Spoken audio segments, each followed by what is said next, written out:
श्री शिवाय नमस्तुभयम। दोस्तों, आप सभी लोग जानते हैं कि 29 दिसंबर 2024 यानी रविवार को पड़ रही है पौष मास की मासिक शिवरात्रि। और दोस्तों, यह वह तिथि है जो पौष मास में पड़ने वाली सबसे बड़ी तिथि है, क्योंकि यह रविवार के दिन पड़ रही है और इसका बहुत ही बड़ा और विशेष महत्व होता है। पूज्य गुरु जी ने कहा है कि अगर कभी भी मौका लग जाए और पौष महीने की रविवार मासिक शिवरात्रि व्रत को पड़ जाए तो आप लोगों को 3 दीपक वाला उपाय तो अवश्य ही करना चाहिए। इन दोनों का संयोग बहुत ही कम आता है। इसी के साथ में गुरु जी ने अपनी शिव पुराण कथा में बताया है कि इस दिन आपको एक 3 दीपक वाला उपाय तो आपको अवश्य ही करना चाहिए, क्योंकि ऐसा दिन पूरे साल में सिर्फ एक ही बार आता है। और दोस्तों, आप सभी लोग जानते हो कि रविवार मासिक शिवरात्रि व्रत का अगर सबसे बड़ा कोई उपाय है तो वह 3 दीपक वाला उपाय है। तो दोस्तों, रविवार मासिक शिवरात्रि व्रत के दिन आप लोगों को इस 3 दीपक वाला उपाय को जरूर करना है। बहुत सारे लोग होंगे जिन लोगों ने इस उपाय को ना किया हो, मतलब पूरा साल निकल गया, उन्होंने किसी भी दिन इस 3 दीपक वाला उपाय को ना किया हो। पर दोस्तों, आपके पास एक आखिरी मौका बचा हुआ है, जो कि 29 दिसंबर रविवार मासिक शिवरात्रि व्रत के दिन है। इस दिन आप लोगों को इस वाले उपाय को जरूर कर लेना है। भले ही आपने पूरे महीने भर इस उपाय को ना किया हो, पर अगर आपने इस पौष महीने के रविवार मासिक शिवरात्रि व्रत के दिन अगर इस वाले उपाय को कर लिया तो आपको इस उपाय को करने का वह फल मिलेगा जिसकी आपने कभी कल्पना भी नहीं करी होगी। इसीलिए आप लोग इस वाले उपाय को एक बार जरूर कर लेना है, ताकि आप लोगों के हाथ से यह मौका ना जा सके और आपको इस उपाय को करने का फल मिल सके। दोस्तों, यह उपाय पंडित जी ने अपनी अभी की ही श्री शिव महापुराण की कथा में बताया है। जी, इस उपाय को आज हम आपको बहुत अच्छे से समझाने वाले हैं। इस वीडियो को देखने के बाद इस उपाय को समझने के लिए आपको कोई और वीडियो को देखने की जरूरत नहीं पड़ेगी। तो चलिए दोस्तों, उपाय को शुरू करते हैं। देखिए, यह इस पौष महीने के रविवार मासिक शिवरात्रि व्रत के दिन यह इतना खास होता है, इतना महत्वपूर्ण होता है। देखा गया है कभी कभी बड़े बड़े पूजा पाठ अनुष्ठान से जो मनोकामना पूर्ण नहीं होते, वह पौष महीने की रविवार मासिक शिवरात्रि व्रत के दिन एक छोटे से उपाय करने से ही आपकी मनोकामना पूर्ण हो जाती है। और बहुत सारे लोगों ने इस उपाय को किया भी है और उनको इस उपाय को करने का फल भी जरूर मिला है। अगर आप लोग भी इस उपाय को करना चाहते हैं तो आप इस उपाय को पहले अच्छे से समझ लेना, सुन लेना, उसके बाद करना। आपको इस उपाय का फल जरूर मिलेगा। और इस उपाय को कर लेने से आपके घर में चाहे किसी भी प्रकार की दुख और समस्या क्यों ना चल रही हो, आपको उसका कारण भी नहीं पता है कि भाई यह समस्या किस कारण से चल रही है, उसका कुछ भी कारण हो सकता है। जैसे पितृदोष हो सकता है या किसी भी तरह का मंगल दोष भी हो सकता है। तो इस दिन आप लोगों को यह वाला उपाय कर लेना है। यह एक ऐसा उपाय है जिस उपाय को अगर किसी विशेष दिन पर किया जाए तो भाई उस विशेष दिन का जो है वह तो हमें मिलता ही मिलता है। पर हमने उस दिन पर इस उपाय को किया है तो हमें उससे भी बड़ा फल मिलता है, और फल बहुत जल्दी मिलता है, क्योंकि आप इस उपाय को बहुत ही बड़े और विशेष दिन पर कर रहे हो। तो चलिए अब उपाय के बारे में बात करते हैं। लेकिन उससे पहले आप लोगों को यह जानना आवश्यक है कि आखिर यह उपाय किस समय करना है, किसको करना है और कैसे करना है। तो चलिए हम आगे आपको वीडियो में एक एक करके बता देते हैं। लेकिन उससे पहले अगर आप लोग हमारे चैनल पर पहली बार आए हैं या फिर मेरी आवाज आज पहली बार सुन रहे हैं तो हमारे चैनल को सब्सक्राइब जरूर कर लेना और इस वीडियो को लाइक करके कमेंट बॉक्स में श्री शिवाय नमस्तुभ्यम ओम नम शिवाय जरूर टाइप कर देना। तो दोस्तों, इस 3 दीपक वाला उपाय को हमें इस रविवार मासिक शिवरात्रि व्रत के दिन कैसे करना है, किसको करना है, किस समय करना है और कहां पर करना है, ये सारे सवालों के जवाब आपको इस वीडियो में मिल जाएंगे। और जो ये वीडियो देखेगा भाई, उसको 3 दीपक वाला उपाय जरूर करना चाहिए, क्योंकि इस दिन 3 दीपक वाला उपाय का भी बहुत ही बड़ा और विशेष महत्व होता है। और जब बात आ जाए 3 दीपक वाला उपाय की, तो यह सोने पे सुहागा वाली बात हो जाती है और यह एक बहुत ही बड़ा उपाय हो जाता है इस रविवार मासिक शिवरात्रि व्रत का। तो अब दोस्तों, इस 3 दीपक वाला उपाय को आखिर करना किसको है, सबसे पहले हम लोग वह बात जान लेते हैं। तो देखो, घर की जो बड़ी माताएं बहनें होती हैं, उन माताओं बहनों में से कोई भी एक बड़ी माता बहन इस वाले उपाय को कर सकती है। और दोस्तों, अगर आप चाहें तो अपने घर में से सभी सदस्यों को भी इस उपाय को करवा सकते हैं। अगर किसी व्यक्ति की खुद की कोई मनोकामना है, खुद की कोई दुख और परेशानी है जो कि वह अपने लिए ही करना चाहता है इस वाले उपाय को, तो वह खुद अपने लिए भी कर सकता है। बाकी अगर कोई घर में से ऐसा है जो कि अपने पूरे घर परिवार की सुख और शांति के लिए यह वाला उपाय करना चाहता है, तो भाई वह भी कर सकता है, उसमें भी कोई दिक्कत वाली बात नहीं है। कहने का मतलब यह है कि इस उपाय को हर एक सदस्य भी कर सकता है और पूरे घर परिवार के सदस्य के लिए घर की बड़ी माताओं बहनों में से कोई एक माता बहन भी कर सकती है।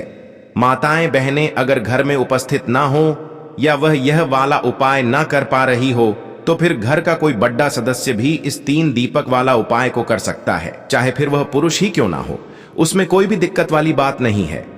उसके बाद में दोस्तों, जो अगला प्रश्न निकल कर आता है वो यह आता है इस उपाय को लेकर कि आखिर इस उपाय को हमें किस समय करना है, सुबह के समय करना है कि शाम के समय करना है। तो देखो, इस वाले उपाय को आप लोग सुबह के समय भी कर सकते हो और शाम के समय प्रदोष काल में भी कर सकते हो। अब अगर आप पूछो कि भाई सबसे उत्तम समय कौन सा रहेगा इस 3 दीपक वाला उपाय को करने का, तो हम आपसे बस यही कहेंगे कि इस उपाय को आप सुबह के समय करेंगे तो ज्यादा बेहतर होगा। बाकी अगर प्रदोष काल शाम के समय भी करेंगे तो भी अच्छा होगा, उसमें कोई भी दिक्कत वाली बात नहीं है। तो अब दोस्तों, जो अगली सबसे बड़ी और महत्वपूर्ण बात आती है वह यह आती है कि सुबह अगर हम उपाय को करेंगे तो हमें कितने बजे से लेकर कितने बजे तक के बीच में करना है, और शाम के समय प्रदोष काल में करेंगे तो हमें कितने बजे से लेकर कितने बजे के बीच में करना है। तो देखो, सुबह जितनी जल्दी हो सके आप उपाय को करने की कोशिश करना।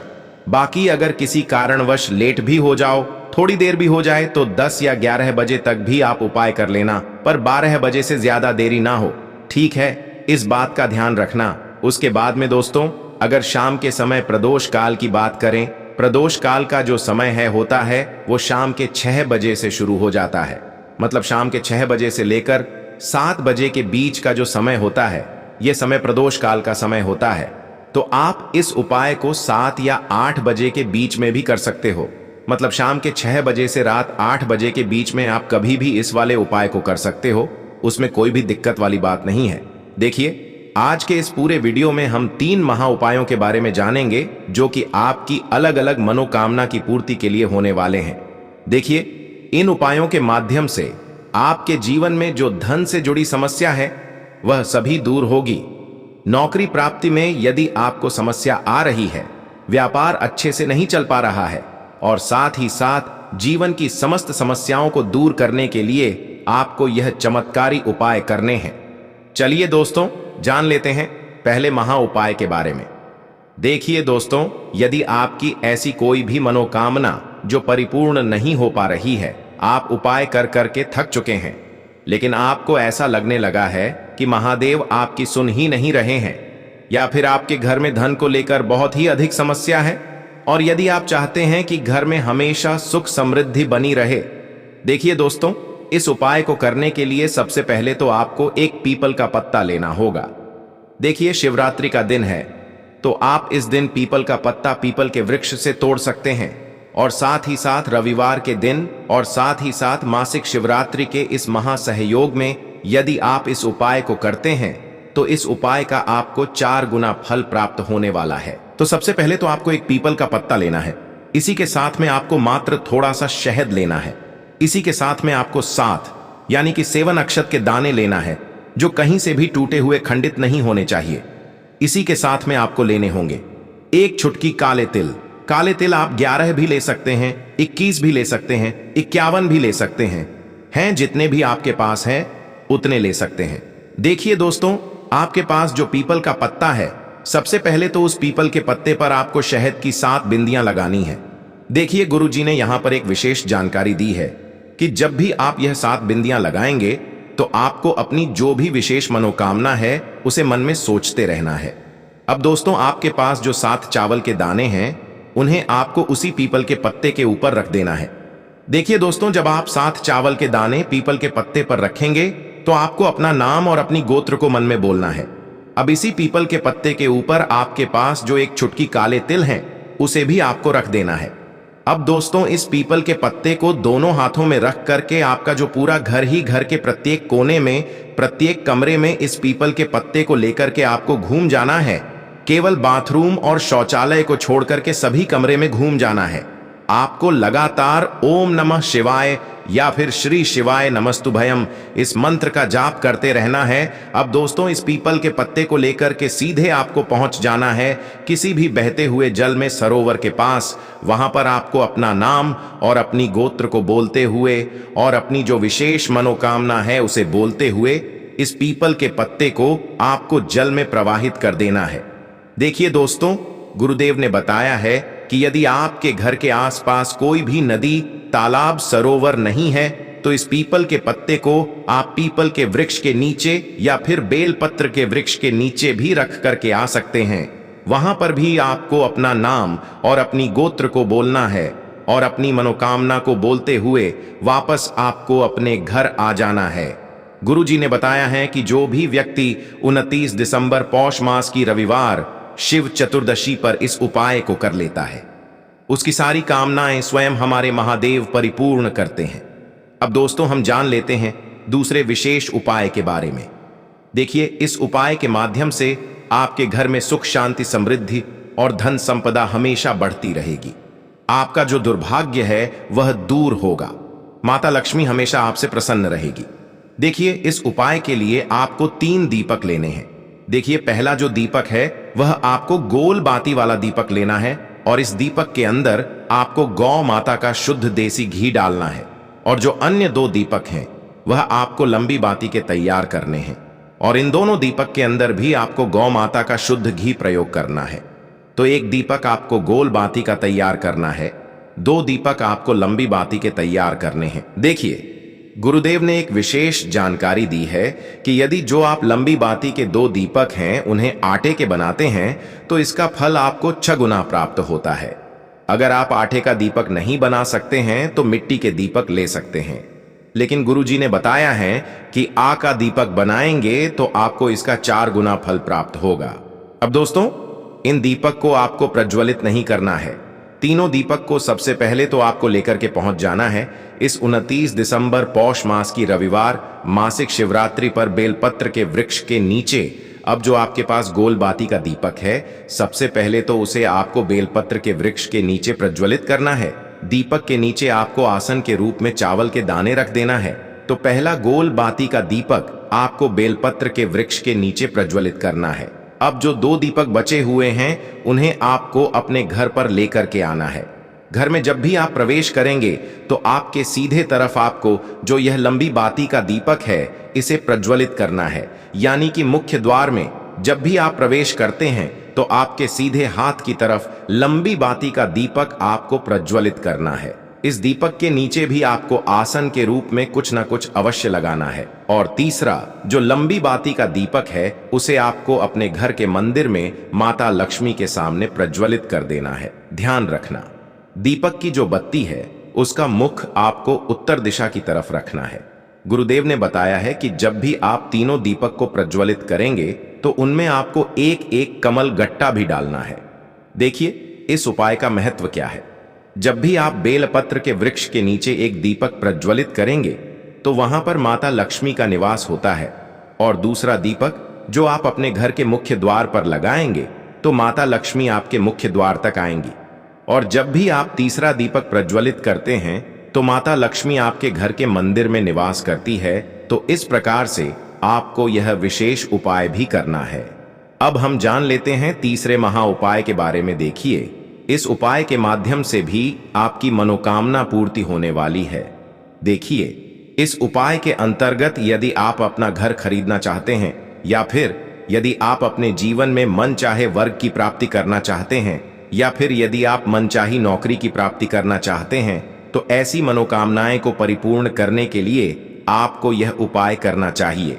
देखिए, इस उपाय का फल आपको 4 गुना प्राप्त होने वाला है क्योंकि कल मासिक शिवरात्रि है। देखिए, इस उपाय के लिए मात्र आपको 1 लोटा शुद्ध जल लेना है तांबे के पात्र के अंदर अपने घर से। अब दोस्तों, इसी के साथ में आपको मात्र 1 चुटकी हल्दी लेनी है। इसी के साथ में आपको लेना होगा एक चावल यानी कि अक्षत का दाना। चावल का दाना कहीं से भी खंडित नहीं होना चाहिए और इसी के साथ में आपको लेना होगा एक लाल फूल। देखिए, लाल फूल आप किसी भी प्रकार का ले सकते हैं, केवल आपको फूल जो है वो लाल ही लेना है। अब दोस्तों, सबसे पहले तो आपके पास जो एक चुटकी हल्दी है, एक चावल का दाना है और एक जो आपने लाल फूल लिया है, उन तीनों का आप उस पात्र के अंदर डाल देना है। अब दोस्तों, इस कलश को आपको दोनों हाथों से पकड़ना है और इस कलश को सीधे लेकर के आपको पहुंच जाना है पीपल के वृक्ष के नीचे। ध्यान रखें दोस्तों, कल रविवार का दिन है, साथ ही साथ मासिक शिवरात्रि की पवित्र तिथि है, तो इस उपाय को आप रविवार के दिन कर सकते हैं। और इसी के साथ में आपको एक गोल बाती का दीपक भी लेना होगा। देखिए दोस्तों, सबसे पहले तो आपके पास जो एक लोटा शुद्ध जल है, इसे आपको पीपल के वृक्ष की जड़ में धीरे धीरे समर्पित कर देना है, हरिहर महादेव का मन में स्मरण करते हुए। और इसके बाद आपके पास जो एक गोल बाती का दीपक है, इसे भी आपको पीपल के वृक्ष के नीचे प्रज्वलित करके आ जाना है। गुरुजी ने बताया है कि जो भी व्यक्ति इस उपाय को इस प्रकार से कर लेता है, उसके जीवन में सारी मनोकामनाएं इस पौष मास के अंदर परिपूर्ण होती हैं। तो दोस्तों, ये थे पूज्य गुरुजी द्वारा बताए गए कुछ बहुत ही खास उपाय। अगर आपको जानकारी अच्छी लगी हो तो वीडियो लाइक करिएगा। मिलते हैं फिर एक नए वीडियो के साथ। श्री शिवाय नमस्तु भयम।